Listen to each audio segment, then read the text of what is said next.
What's going on, guys? Ira here, and welcome back to the Pitlane podcast, episode number 70 today for, a review of the Abu Dhabi Grand Prix and the kind of wrapping up the end of season things. Obviously, we had the tyre tests, we've had things happening in F1 with the marketing, the new logo, which is a contentious issue, I guess, and just general kind of wrapping up of the season before, as we said, we're probably going to go on to a full season review at some later point, like around some point in December, basically, but that's not going to be this podcast quite yet. Just a short little wrap up of everything, but you're back with you, usual host, myself, Callum and Tom. Guys, the Abu Dhabi Grand Prix, kind of reviewing that in a short second. It's not going to take very long because it wasn't exactly, fire race, as it were. I think slow burn is the term. I think. Well, is it really a slow burn if it never really didn't even lit up at the end? It never ignited really, but I tweeted out saying, it's the last race of the season. Oh wow, the season's gone by really quick. Let's hope we get a good one. And I think I kind of not commentated, cursed it, but I just tweet cursed it because that was not a fun Grand Prix. One of the worst of the season. It had promise, but a lot of F1 races have got promise, but we don't really get much result. But not the best way to round out 2017. But I think we kind of started the season in the same way that we ended it. Slightly annoyed with the regs, slightly annoyed with the way the cars are at the minute, but hopefully a bit of promise moving into 2018. Obviously no aero regs there changing, but just a bit more promise that we can have another battle at the front. I think when the best overtake of the race is Romain Grosjean overtaking Lance Stroll, you may have had a bit of a dodgy race, to be honest. So I think we'll leave it at that. Abu Dhabi was definitely one to forget. I mean, there was some good racing action. F2. Charles Leclerc with a great overtake and a great battle. A little bit of contact into the hairpin and then squeezed so hard towards the left. It was like balls of steel to keep going there, and he made it work in the end. So that was at least good. The F2 guys once again, on many occasions, showing the F1 lot how it's done in terms of entertaining racing. So at least we got that. But on the run-up, that's the problem, that the lower categories provide the better racing at the moment. And you saw, I think we pointed it out in a private chat between us, Abu Dhabi had a lot of eyes on it, had a lot of celebrities in it, had a lot of people just there building the hype. And the fact that the Formula 1 race, the biggest event of the weekend, was probably the worst part of it. Like, does Abu Dhabi's never been a thrilling race. It's never been like. There's been some good races. Obviously, 2012 was a great one in terms of the strategy and playing out. But it's never been. I feel like it's never been like one to be like, oh my god, the wheel to wheel. It's been insane. So it's a debatable one in terms of always having it as the finale big one. Yeah, I think it's just because of the glamour of it. But I've always said I've always preferred Brazil just because there's 2016 race, for example. This would have been a good way to go out, But still, I think. We just got to get used to it. I think that's just the way F1 wants it to be, with the twilight coming down on the season, so to speak. Yeah, from that side. So I just think overall, if we look at the race and sort of pick it apart, there's a lot of debate coming out of this race. Obviously, there's been loads of speculation about cars, dirty air, track changes, tyre compounds, loads of stuff going on.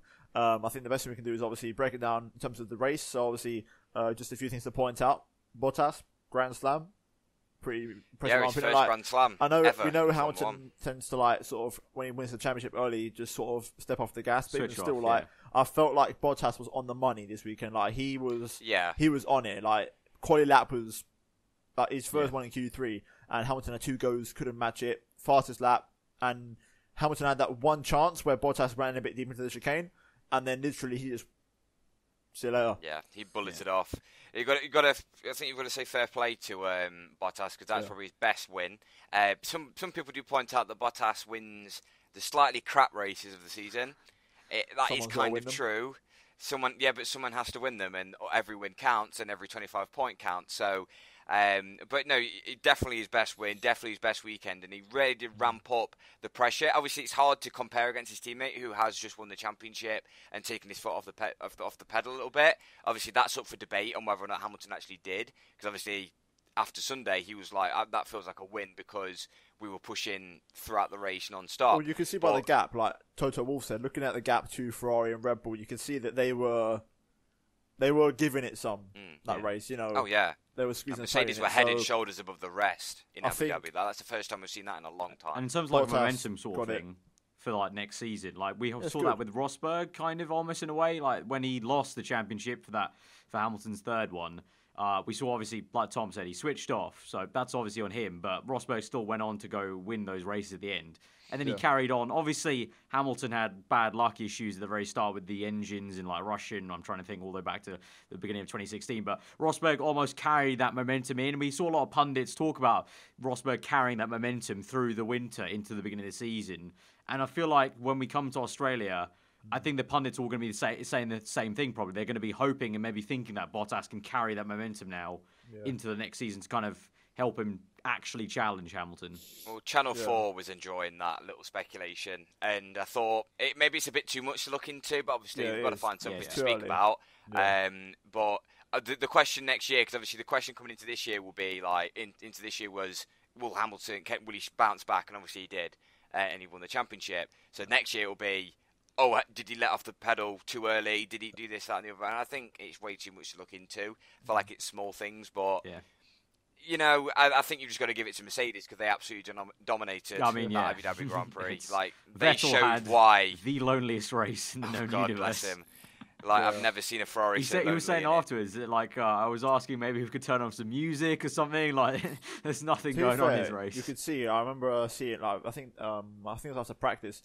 Ferrari had good pace on the super soft, but obviously that ultra stint, Mercedes just did the damage. Like they were already like you can't recover that back because basically. Vettel did pop in a few fast laps on the super, so like his pace on that tire was much better. But the ultra was like that was Mercedes all day long. Hence why the qualifying gap was what it was. But I think overall, like the race weekend, I think to try and keep it just Abu Dhabi and not review the season. I thought Bottas had a good race. Hamilton was fine. I mean, I thought he was on it. Just it's one of them things where because the Mercedes car, whoever's in front tends to win the race normally. Vettel only race. Kimi didn't really have much pace to be honest. I put him to win. Obviously, wild prediction, but bit of a Kimi race to be honest. Kept Verstappen behind him thanks to dirty air, and I think Red Bull wise Verstappen all right race. Ricardo again.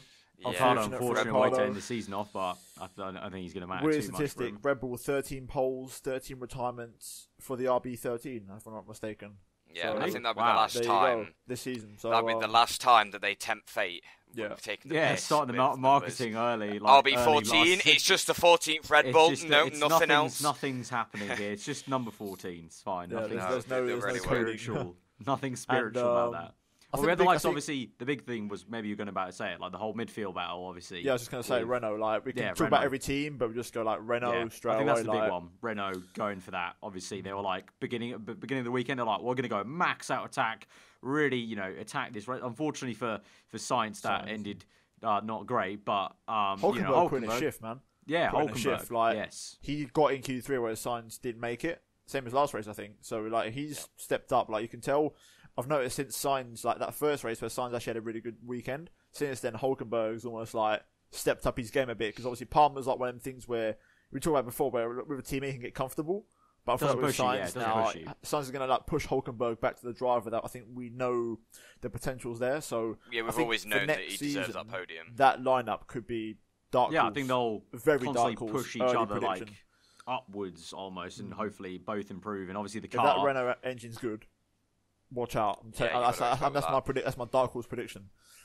Renault it's crucial with that one as well, but it was because I think that Renault really contributed to the tiny bit of excitement that we had. We had one wheel almost flying off, and then we had Hulkenberg blatantly cutting a corner to overtake Perez. I'm not really sure what was cracking off that incident. He pushed me off the circuit. No, he didn't. He just went on and like. To be fair, it was quite interesting about that penalty situation because obviously everyone was like, "Oh, that's unfair," because Hulkenberg got given a 5-second penalty, but then he still ended up ahead of Perez. But it's like, if you're in Force India's shoes, then you should have told Perez to stay with him. I thought it was touch and go because Perez messed up going into the corner. Like, Hulkenberg could have turned in, but he couldn't turn in because Perez just locked and went straight. Yeah. Like, it's either turn to Perez or go. Yeah. Obviously, I know overtaking is like getting the advantage, but Perez sort of messed up the corner anyway, so... It's almost like he messed it up, but he would have, if Hulkenberg wasn't there, he probably still would have, he's making the corner still, he just really messed it up and overcooked it, so it's almost like, he's just in the wrong place to try and actually make the corner around the outside of him. So to be fair, with the 2017 tyres and everything, getting 2 heavy flat spots on the tyres anyway, I think both of them would just be a bit like, oh, why did we do that? Like right on lap 1 as well. Like we know if you ask a good pal of Lance Stroll, he will know all Brazil, about he was hurting. You say that, but I mean, obviously, we know exactly why they did that, because if you look at how the race went with dirty air, you sort of want to make that move count, because otherwise you're not getting past. It was make or break on that first lap. As that was another weird one. That was another weird one. Mentioning him, Stroll had a very he was like something. The car was undrivable the entire race, and even the Williams team didn't seem like afterwards reading some quotes. They were like, "We don't really know what's going on here. Don't know how much that was like him actually just talking that up or not." And Massa gets a point.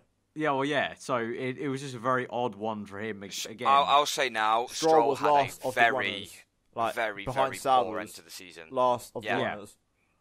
Yeah, he had a shit end to the season. He needs to learn from that, because Brazil, he had engine issues, so that's fair enough, and he had FP3, but he still put massive flat spots on his tyres multiple times in that Brazilian Grand Prix, and he did the exact same thing in Abu Dhabi, because he pit 2 times more than the rest of the field. He did 3 stops, I think, if I remember correctly, and that was because he put heavy flat spots on his tyres again.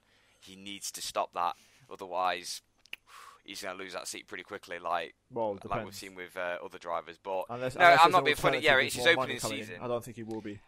So well, Pirelli will have something to say if they keep bloody flat spotting the tyres. But it was a shame. Williams-wise, I was really happy with Massa. I just so happy that I had such a good end to the season. Like with that little battle with Alonso again, when it was Alonso versus Massa throughout the entire, and it just makes me laugh how Alonso, he didn't even think about overtaking Massa until he really needed it, until the pit stop. Otherwise, he was just like, you know what, I'm just going to use that Williams to drag me along all race, because there's literally nothing else left in this tank with Honda. And it's quite interesting, to be honest, because obviously after the test that we had this week, Honda they'll turn in 120 laps a day. Well, I mean, reliability for Honda hasn't been that bad. It's just been the pace not been there. The pace has not been there. The reliability has improved a lot as the season's progressed. It's just the straight line speed is still a thing.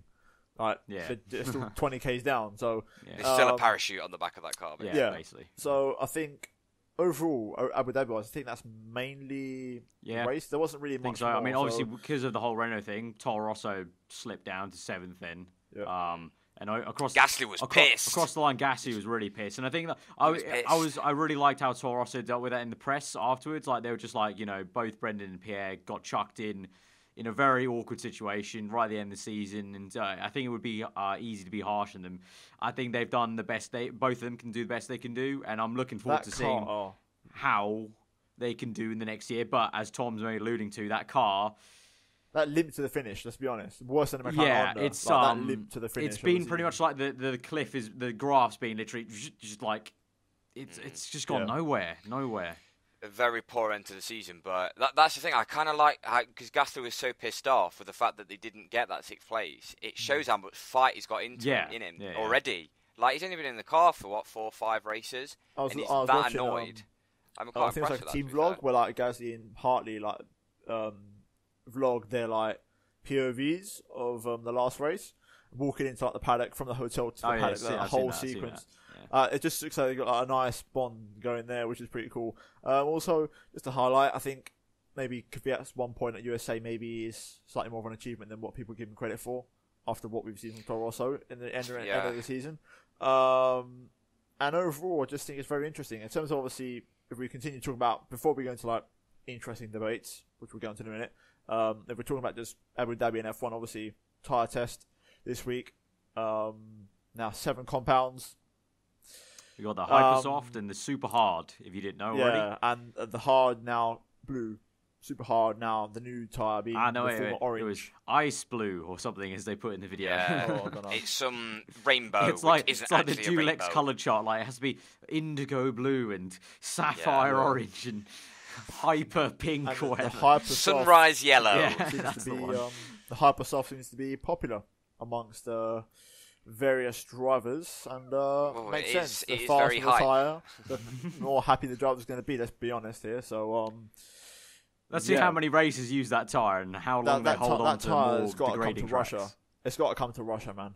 Yeah, Like we need a tyre like that at Russia. 100%. It's got to come to Russia. There's no doubt about what tyres they take to Russia. They take the softest. They can make an even softer compound, and I think they'll still struggle. The uber soft. Yeah, I think that bodes well. That definitely bodes well for the following season. But also, I don't know, like the one stops haven't been bad this year. Like, they haven't been amazing. I think for one stop strategy season, bad. It's been good. Like I think it's been a lot better than previous one stop seasons. Yeah, the overcut has become a thing in F1 now, which I like. Whereas before, but you know why, don't you? Impossible. It's because in the same way that we've mentioned in previous podcasts and what drivers were mentioning, they can push or race. Yeah. Hamilton said he was pushing all race. Like I said, they've got to find a way with these new tyres to have that same satisfaction, but then literally like a graph is like this, and then it's like what we mentioned last podcast. Bang. Yeah. So I don't know if that'll make like the webcam resolution for the podcast, but like that, and then bang. I think it will be. So, yeah. But that's the thing. If they can nail that, then next season should be half decent, and then all they need to do after that is leave the tyres how they are, then twiddle with the aero to actually make it so they stick to the floor without the wings and actually with the floor instead. So we can actually have some racing. Overall, with the tyre test, I think before we mention small details, because we didn't mention it before going on air, I'll mention it before we forget. Sauber, Alfa Romeo. This guy predicted it, or this guy, whatever side he's on. Yeah, I think it's that to your right, I think. Yeah, somewhere along this road. Right, cool. This guy predicted it. So this is going to be very. This came out of nowhere, to be honest with you. This came out of nowhere. Like, I understand they were like a Ferrari B team, but no one saw Alfa Romeo coming back into the picture. Like Alfa Romeo, Arab clearly fucking did. Fiat and Chrysler sort of like there've been some there've been some talks, like people have been tweeting me like, oh no, you didn't predict it completely, because there's been like little rumours for like the entire year, but like back in like 2016 was when I put Alfa Romeo in it for like just bants, like they're never gonna come back, like because you have to get rid of the worst team, so just get rid of Sauber. Put in an Italian B team, and literally it's actually happening now. So I'm kind of happy about that. I'm really happy that madness that is. Charles Leclerc is finally going to get his F1 drive, and I hope Marcus Ericsson though. We'll get to him in a sec. But current Ferrari engine, you got technical help from Alfa Romeo, we've been told. So don't know if that's going to include just running of the car, or maybe some facilities they can maybe use. Maybe that will help strengthen the partnership with Ferrari inadvertently, with Alfa Romeo being there as a bit of a kind of bridge. It could be a very tasty year. If maybe they don't start off blitzing, but maybe they make really good, steady progress. And with Charles in there, I'm really looking forward to it. Marcus Ericsson, though, that's just the money, really, still the that's sponsor just the money. Yeah. Much as Alfa Romeo will give them back in, I think they still need a bit of dosh. Yeah. Which is quite interesting, actually, because I've seen a lot of debate about a man like Pascal. There's been a lot of debate behind him, because after Abu Dhabi, because he did very well in Abu Dhabi, actually, because he was beating the Haas's, I think. He was having a good little battle with them. And the fact that he was mixing it up with them two guys was quite impressive. I know Magnussen had his own antics at the start of the race, and Grosjean was stuck behind a certain Stroll for a couple of laps, but it has kind of left Verline kind of. There's been a bit of question marks over him, because I've seen the certain Will Buxton was like he's been really impressed with him this season. Other people have been like, who is he? Like, who really cares? I think he's done a good job. I don't know. I think he deserves a seat somewhere. I just honestly don't know where. I think if you go back in hindsight, 8th place at Spain is a mental result considering the car. So. When he bad came place, in, bad time, right? Williams were not willing to get him in, because obviously the whole. There's the thing. There's like a bracket on the under 25 thing, because if Williams do deem him good enough, they could draft him in. So if Williams don't think he's good enough, that's pretty surprising, considering they want to draft in who they want to draft in. And obviously because he's a Mercedes driver, he's like almost forced out of Sauber now. So it's awkward, man. It's just kind of like I made a prediction a few podcasts ago when I said Bottas is signed on for one more year, so maybe for 2019, maybe Bottas might not renew. Ocon might take that Mercedes seat, and then Pascal might draft into the Force India. Maybe that's the only thing I can see happening, to be honest. So but then there's a certain George Russell in the wings. I can't see him getting ahead of Verline. There's not no for way. one. I don't know. Well, he did FP1, didn't he? Not for next year, but for 2019, because he did FP1. Because he had a busy Friday, didn't he? He did GP3, as in not FP1, for the, GP3. Yeah, not for the next year. As in, like, if Pascal waits around, then he would. I feel like because George still has to do F2, and prove that he can do F2. He's obviously won. Well, he wants to win it, doesn't he? He's won GP3, but I think that was that was Norris with the. No, that's also another thing. Russell has to do F2. Norris. There's people that wants to do. Yeah, like I think Norris was the one that was quoted to say that he has to basically go in there and win it as a rookie, like Leclerc's done. Yeah, right. Because Leclerc's done it and he's shown that he's the talent. But obviously, to show off the fact that he's just as good, he needs to kind of do that. But at the same time, then I'm assuming Russell's going to make the step up to F2 now. But I mean, he did FP1, then went and got pole in GP3, so he's not bad. But yeah, slight advantage. I'm kind of with Tom that I think Pascal still deserves that opportunity. I think that is the logical kind of he scored Mercedes points train for Manor. He scored points for Sauber. There's a pattern here. He's been a very, very decent driver. He's just not being able to maybe show his outright glimmering talent because he's not been in any kind of good cars. I think it'll just come all down to if this is going to be the look of the draw now. Yeah. Pretty much, what happens in the big teams. But overall, that sort of Sauber Alfa Romeo exciting project, which is good for F1. Also, another manufacturer, also Aston Martin mentioned they'd be very interested in getting involved in 2021. Yeah. More news, obviously, Kubica testing again. Williams tested many laps. It's looking promising for him. Well, Williams have made him feel quite at home because I don't know if you two saw the pictures of the cockpit. Yeah, the right side is very open hand compared looks to the weird. left. I know his hands obviously had his issues, but the way the hands positioned, I don't understand how he changes gears because it's a really awkward. If your hand is turning a certain. I don't understand if it's he's not doing it somehow. It's not locked in. Obviously, I'd be very curious to watch an onboard from him if you know what I mean. Because just see an onboard lap. I know his hand's not locked, but if your hand's naturally like this, it's got this sort of locked in hand because his wrist, because of the broken bone, sort of comes out a bit out here. It sort of points out. So then his hand by default is always in a bit. So there's this weird sort of concept of grabbing the wheel, and his wrist here just sticks out a lot. So Well, there has been speculation as well that Williams have moved the steering column a bit to the left as well, just to give him a bit more room as well. I don't know whether because someone pointed out in a picture, and I couldn't work out whether or not it was just because of the face down sort of shot, the angle. I didn't know whether it was that or the fact that they had. But if they had, then obviously Williams are really going leaps and bounds to make Kubica feel quite at home at Williams, which obviously putting all that money in to do all that is an investment, so clearly they're interested next year. Like that, and they were defending him in the press as well and saying that he, from what we've seen, he is fit enough. So it's just about, they weren't revealing his speed or anything like that, but they were quite quick to be brushing away any kind of critics of why is he still doing it? Why is he doing the tests? Well, and he's been away from Formula One for 7 years. Yeah, so and he said he's probably fitter than he was when he was in the sport. I mean, minus the actual hand, the actual physical fitness, the rest of his body. He's saying he probably is a lot better because obviously now these cars are probably a lot more demanding than the ones he's finished off in the 2010 car. So I think that's interesting. Obviously they're talking about gaps, time performance. Sirotkin was 4/10 off him, slower, but he was. Hang on, let me work this out. 1, 2, 3 compounds down the order slower, on a harder compound. So he was on softs. Kubica was on hypers.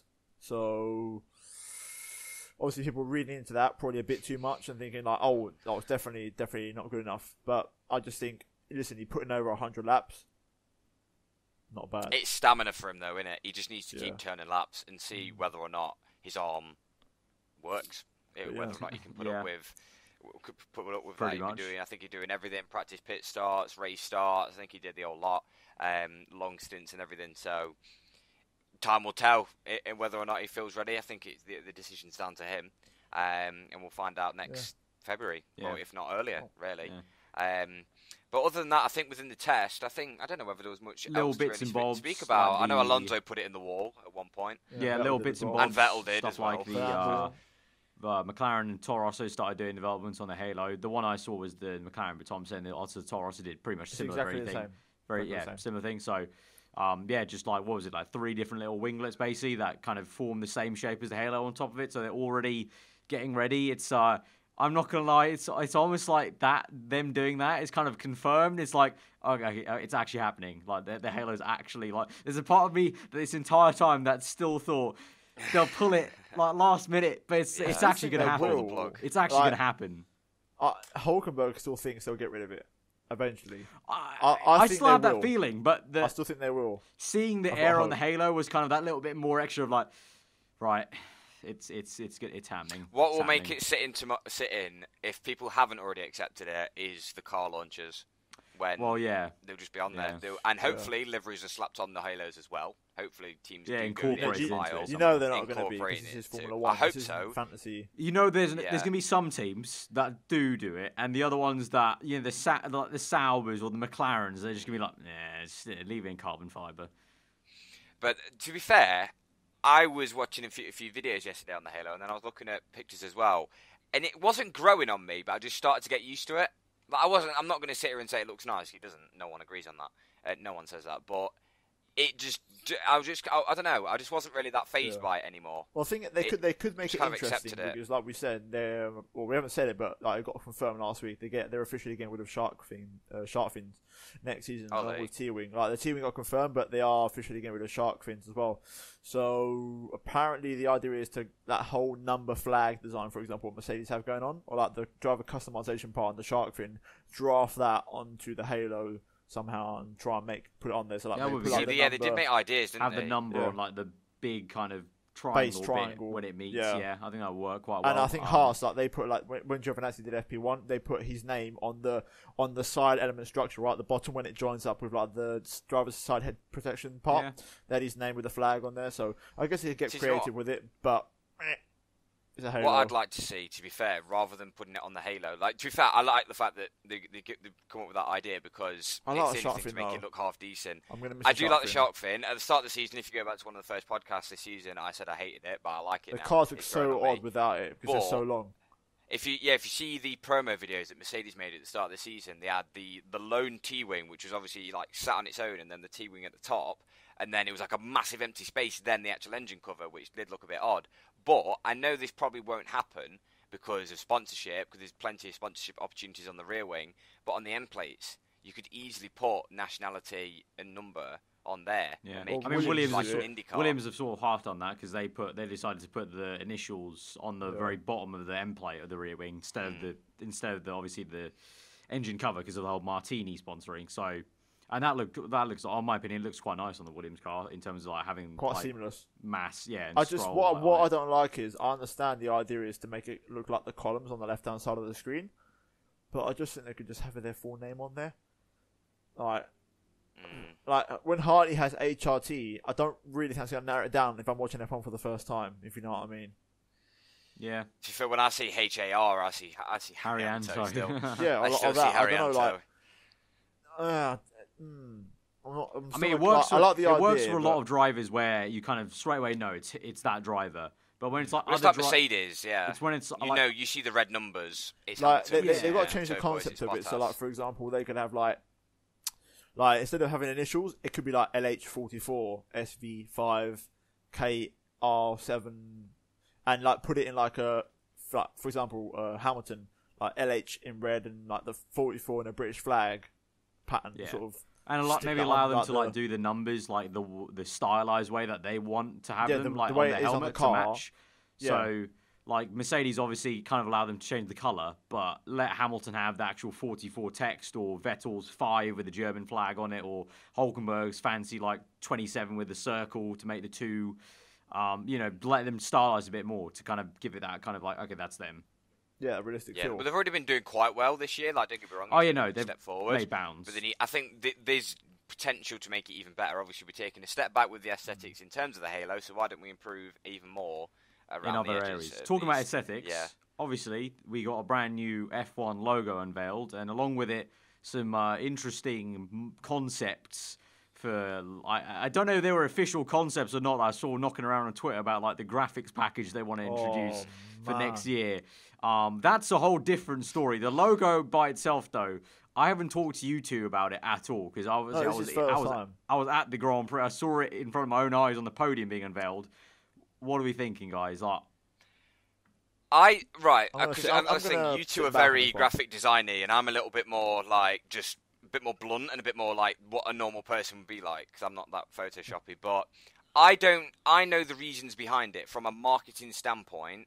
the F1 logo before was difficult to understand in the same because all of us took us a while to realise it was a 1 instead of the actual. I mean, bit literally, on that note, literally, I'm just going to talk about this. Literally, not even. I was sat there. We were talking about the logo got unveiled. This is after the race, back to the hospitality area for Williams, and literally talking to my little group. I pointed that out in the debate, and pretty much all of them, apart from the Williams hospitality guy, and even he said he only realised a few weeks back that the 1 is invisibly made with the F and the checkered flag sort of kind of fast line that thing. alone sums up that the old logo wasn't doing its job. As much as it hurts me to say it, if people only just realise that now, then obviously the logo for 24 years has not done its job. So see, this is the thing though. If people are making the argument that the new one isn't, you can't read it. The old one was pretty hard to read as well. You couldn't read that one. And don't get me wrong, it's an icon, and this is the issue that I've got with the new. I like it because it's modern. It's with what we've got now. Everything's very simplistic. Everything's very modern. Nothing's overdone. Like things aren't overdone nowadays. People like simplistic stuff.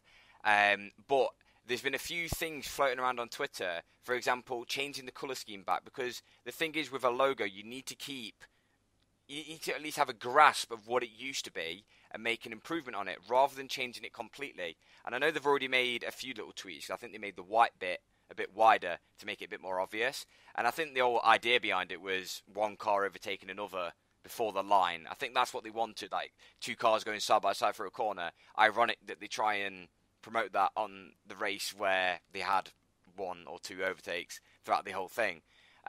But if there's been a few little improvements floating around on Twitter, for example, keep putting the F or the 2 R's as putting that black, and then put the 1 as actual red, and then make it so that it looks more like a 1, and make it cut in a little bit more. There's been so many little tweaks, and it would be very good. Yeah, they make a huge difference. I think overall, my stance is, in regards to the old logo, people only realised that the 1 was there this weekend. Like, there's a lot of people that only just found out for the first time in Abu Dhabi that there's a 1 there somewhere. That automatically shows to me that, oh well, you're too late to the party. You know, you should. If you didn't appreciate it at first, then why do you appreciate it now?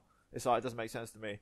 And I love the old logos. I mean, I've known it's been there for ages, but I think I love the old one, but also I don't mind change. I'm not with the current one. You know, it's not going to bother me after a week. And also, I'll point this out for us 3. Well, us 2. Cal doesn't really do much photoshopping with the F1 logo anymore these days. Easier for thumbnails, that new logo. The streaks were a faff and a half, and the gap between the F and the streaks was a faff and a half every time. The stroke never worked. The stroke shadow never worked properly. Never. This one, it's going to work. Yeah, decent. And I think here's my stance. I like the logo. I've got no problem with it. Like, it could be tweaked to make it look better, or colour scheme change, but the logo itself is okay. My issue is the font associated with the logo that they're trying to push forward. It's horrific. It looks bad, and all the TV graphics are going to be in that particular font. Yeah. If you get a chance to find it, the font is like, I'll tweet it out. It looks like the sort of thing you'd see in a insert coin and play game in an arcade in the bowling alley or something. Like, it looks horrible. And keep the same text. Especially the graphics on screen during the race. The on-screen graphics right now are the best they've ever been. Like, they look so sleek. Yeah, I was going to say smart, that. Yeah. sleek, readable. It's great. Don't change it. Like, I love them at the minute. People saying there's a lot of things around about, and the slogan that's used here is liberty of changing stuff for the sake of changing stuff. And I get that in a way because they're literally changing everything. But I can understand also why they're changing everything, because obviously if it is your sport, you want it to look like how you want it to be. I just think overall the logo debate is a bit over the top. Also at the same time, like we've talked about it literally for a good 5-6 minutes. I will probably never care about it ever again after this discussion. What about if I bring up the name Barclays Premier League? Well, yeah, there you go. How many times has that logo changed? Every time they change that logo. Still. Every time they change that logo, football, there's a lot Twitter, of controversy about that. And then people hated that change, but it looks so good. Like we live in it. the era of minimalism now. Simplified designs, brought down to a T. No overcomplication on graphics. You see it all the time. You know, football teams are constantly rebranding their logos to something far more simpler.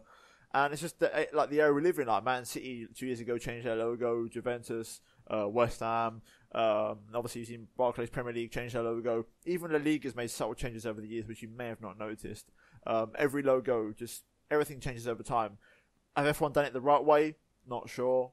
But, like I said, if you just look at the logo by itself with no Formula 1 text underneath it, it looks fine. Like I said, my qualm is just the text. Yeah, the text. Especially if the graphics are going to be built off of that I think I'm agree with you on that.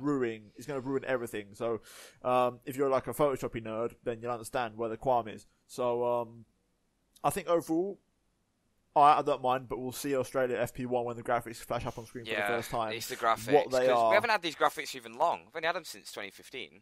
Or they've been modified. Yeah, they've been revamped every year. But they're getting which good this at year now, look amazing. Yeah, they look really nice. I really, really do like them. Like, I know they've had a few issues with them this year, and that's FOM. Like, FOM, broken graphics, drink. That's just the thing.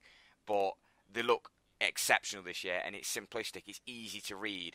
And obviously, there's like graphics where there's like 3 ultra softs in you. Like, it's hard for. It's always going to be hard for a newcomer to watch Formula One. There's so much information to take in, but as avid Formula One fans like us, we can pick up things straight away, like how many stops we make, how much ERS do they use in each lap. Glitches like that, that's just not even the graphics. It's just the kind of how they run the graphics. So changing the font or the look of it, it's still going to hopefully probably run the exact same, unless they're looking to change the entire way the graphics are unless presented. They're like YouTube, in which they change the font and the whole thing breaks, which is something that it does sometimes happen online and everything. But I don't know. I think the proposed graphics just need to be put in the bin.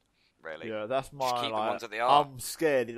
I'm even more scared if that gets approved. I'd even say more than the Halo. Like them graphics, I don't like them one bit. And if that's going to be on my screen all the time, along with a Halo,